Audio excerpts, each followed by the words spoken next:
So, I've opened iMovie. This is a different project, but we're going to start from the beginning.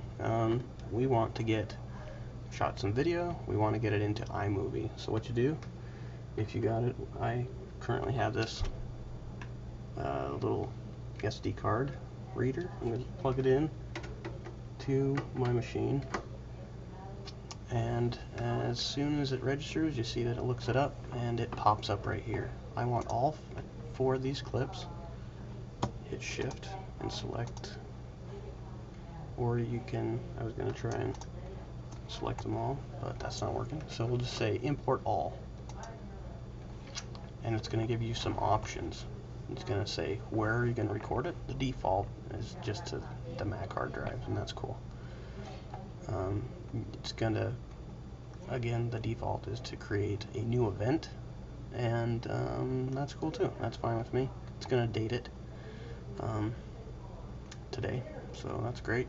It'll ask you if you want to stabilize it, analyze it for stabilization. This would be good if you're hand holding stuff, or you know, you can mess with that. But again, I'm going to go with all the defaults here and hit import. What's going to show you then is these are really short clips, so they're going quickly. But again, this is iMovie 11, and it gives you a progress bar underneath the selected clip when it's importing it. And as soon as it's done, it's gonna this will disappear, and we will it's going to tell you you imported. Click OK. We can say done, and then if we look up here in the event library, we have 2 events now. We have this previous event, something we did, this is a recent shoot we did here in the studio, and here is my most recent event. This I imported, and we're going to make that demo Dell the mouse again. So I've imported my information up here, and if you haven't switched this little button, this little icon down here, you want to swap that, because the default will give you a project up here and your information down here, but I don't like working like that because it's backwards from any other video editor you work with. So I like swapping that with that button right there. So I've got all my footage up here that I've just imported, and I want to create a new project. If you go to the project library, this slider right here will swap between a current project that's selected and your project library.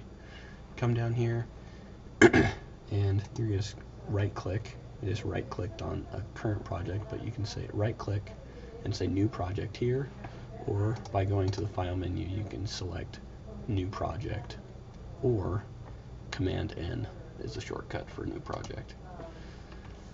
And here you see all the different themes, the cool movie trailers that are available in iMovie 11, but I'm just going to go with the default. I'm going to name it Dell the mouse, and I don't have any specific naming conventions or anything. In widescreen, I know it's high def.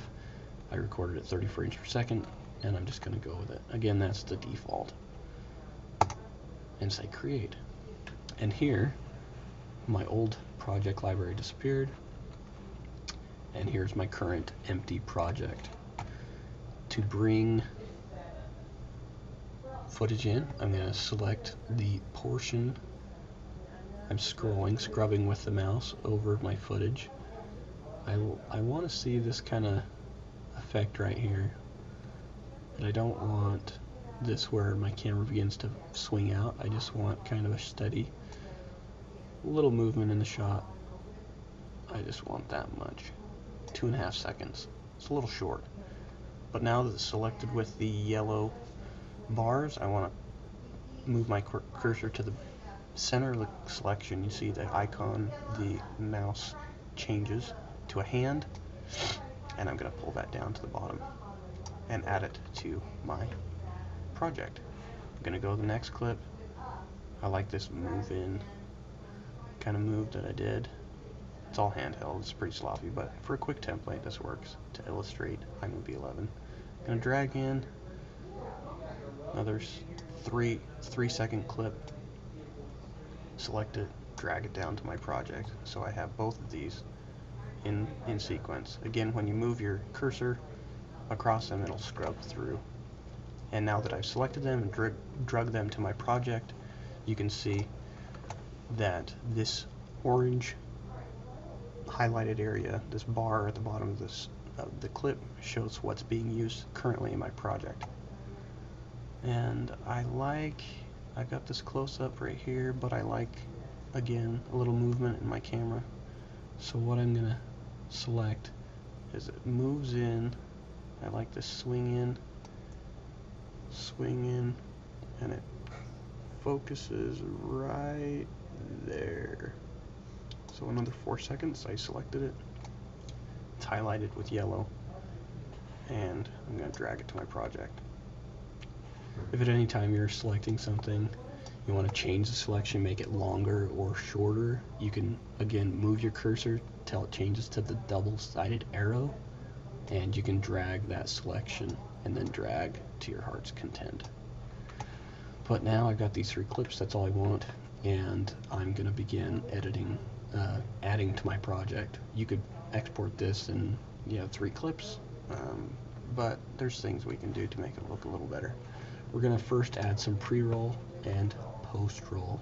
I like just grabbing some black, throw it on the end, and come to the beginning, and you can see when this green cursor bar right here, that green bar, insertion bar, telling you where it's going to insert it.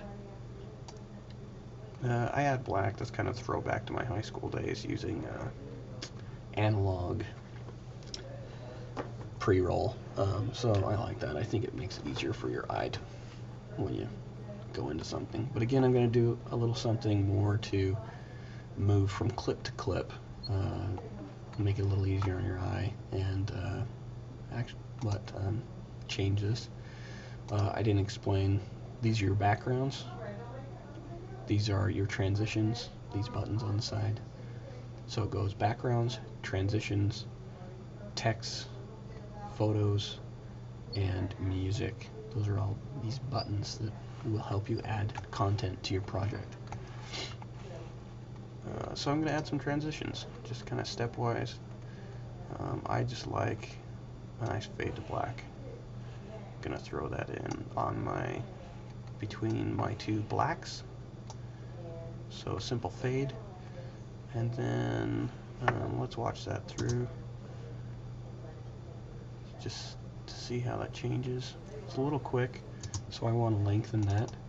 By double clicking on it, you get the inspector. I'm just going to make it 1 second instead of 0.4. It comes in 0.4, and this check mark says that that's going to change all my transitions to 1 second transitions. That's cool with me because I only have 2 transitions. So that's 1 second now, and you can see how that fades out. I'm going to add a couple just cross dissolves between these other two segments, and they are going to come in defaulting as 1 because I had that check mark, but I don't want these that long. I want them half that long, and I'm going to uncheck that box so that they don't change all of them. I'm going to go this other one and 0.5 and say done. So now I have a project with transitions, pre and post roll, and I would like some text. So I'm going to click on the text button and grab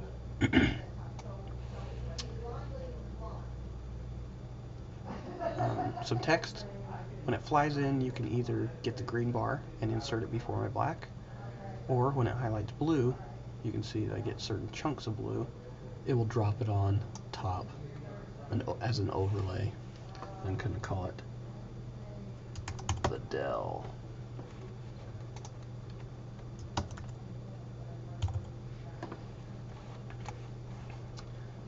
You can select it all and say show fonts, and I'm going to pick,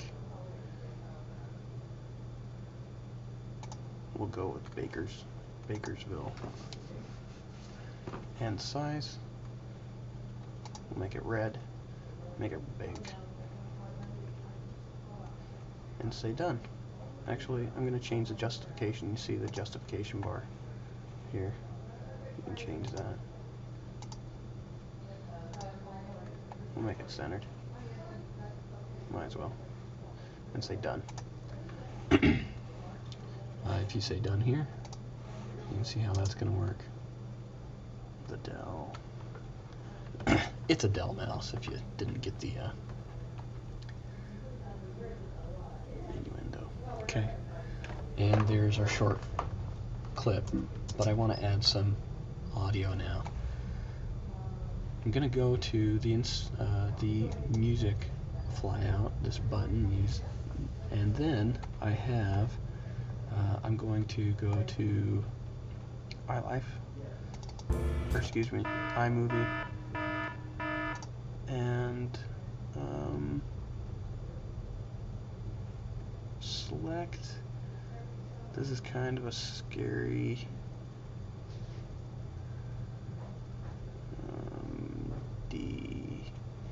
drone dark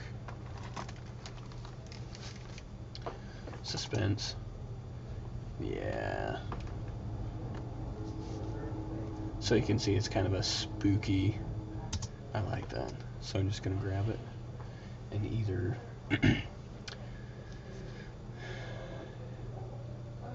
you can see that if I insert this or overlay this over the top, it's going to highlight the whole project. I wouldn't recommend doing this because you have seems to be a little less control over it. So instead, I'm going to look for that scrub bar and insert it right in the beginning. And what it's going to do is insert it as this layer. And as I scrub, you can hear it. One thing I'm going to do is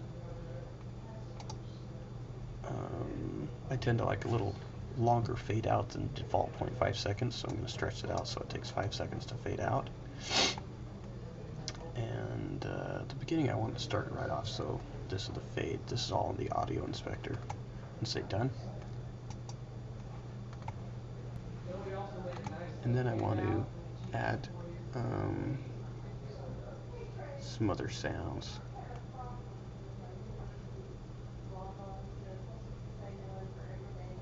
Maybe a bark. Maybe not. Anyway, as you can see, you can go through here and add more sounds. If I wanted, oh, I know what I want. Crickets. Right there, there they are. You can double tap and listen to them. Pretty cool. Okay, so I'm going to drag that in here. Again, I don't want it on top of the whole thing. I'm just going to drag it, look for the scrubber, and I want it to start here at the beginning. And it's not long enough. So what I'm going to do is just select it, say Command C, copy, put my scrubber right here where I want it to go, and push paste. And you can see that I can just drag those together. So now I've got some music, some spooky crickets, because we all know how spooky crickets are. And here's my little video.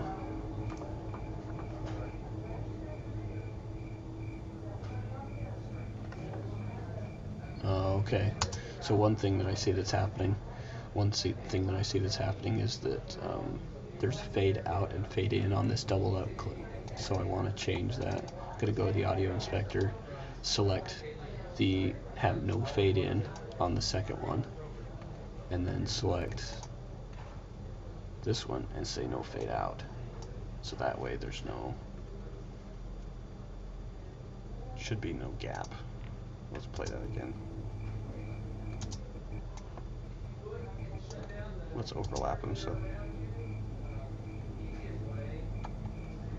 let's try that once more. Okay, let's move it just a little bit. And then I think they're too loud, so I'm gonna decrease them down to 25%. I don't want them such a huge. I just want them there. I don't want them overpowering everything.